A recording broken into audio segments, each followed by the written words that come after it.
Град Скопје е на пола пат да склучи договор за набавка на средство за авионско прскање на возрастни комарци, иако производителот од Франција го има регистрирано за користење за затворен простор, додека на отворено да се применува само од земја.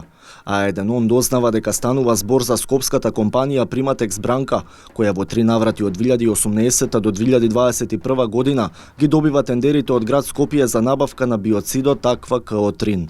И на последниот оглас објавен пред месец и половина, компанијата е избрана како најповолен понудувач на тендерот, кој е со проценета вредност од $500.000.000. Од град Скопје ниту ја демантираат, ниту ја потврдуваат информацијата за кое средство се работи, со образложение дека жалбената постапка завршила во неделата, а се уште нема одлука дали ќе се склучи договор.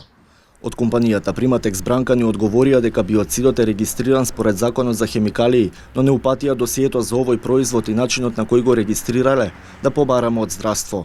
Кога се дава апликација за надворешна употреба, се мисли на надворешна, без разлика како се аплицира средството, односно инсектицидот, дали со запрашување од авион или пак од земја.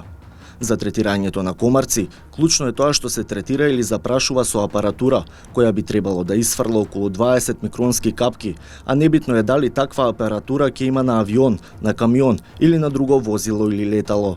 Но производителот го тврди спротивното, а еден се обрати до француската компанија Bayer Environmental Science, која е производител на биоцидот. Од нивното представништво во Германија одговорија дека со цел да се избегне какво било недоразбирање, авионската апликација значи примена на Аквакаотрин од авиони или хеликоптери, додека стандардната употреба на отворено е со монтирани на возило или рачни генератори на аеросоли. Да, точно е, Аквакаотрин е одобрен за надворешна употреба, например во Македонија, но не за апликација од авиони или хеликоптери, што ја носи ознаката воздушна апликација. На Европската асоциација за хемикалии може да се најдат и дозволи за начинот на кој овој биоцид смее да се применува. Например, во Франција, Хрватска и Грција пишува дека се користи за затворен простор. Одговори побаравме од град Скопје кој го спроведува тендерот. Председателот на Комисијата за јавни набавки при градот, Драги Митковски, ни вети одговори на прашањата следната недела откако ќе се врати од одмор.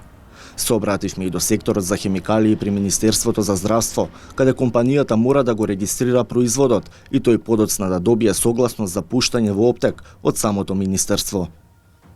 На неажурираната веб страница од 2020 година на секторот за хемикалии пишува дека овој биоцид наоѓа општа примена, без никакви детални податоци.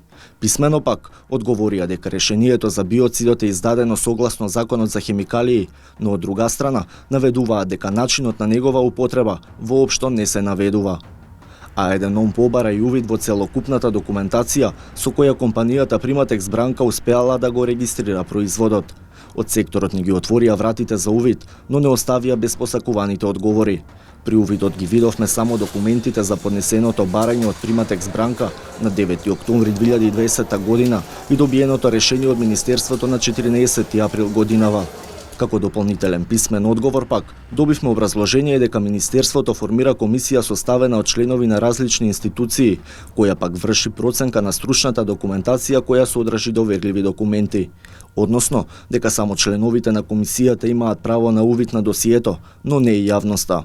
Од Центарот за јавно здравје Скопје вела дека методата за прскање од воздух е забранета во Европа, а се користи во исклучителни ситуации. Нивната иницијатива до Комисијата за заразни болести пред почетокот на пандемијата за намалување на авиодезинсекцијата по појавата на тигрести од комарец, велат не нашла на слух во владата. Авионската дезинсекција е неуспешна во негово сузбивање поради неговата биологија и однесување кон животната средина. Препораката ја проследи комисијата на влада, тоа беше јануари 2020 година, со предлог да се ограничи или употребата на авиодезинсекција. Меѓутоа, веднаш потоа започна пандемијата за 1 месец и само така тоа некако брзо се донесе одлука да се спроведува редовна дезинсекција. Министерството за здравство информира дека веќе го доставило целокупното досие за овој биоциден производ до антикорупцијска на разгледување и евентуално постапување.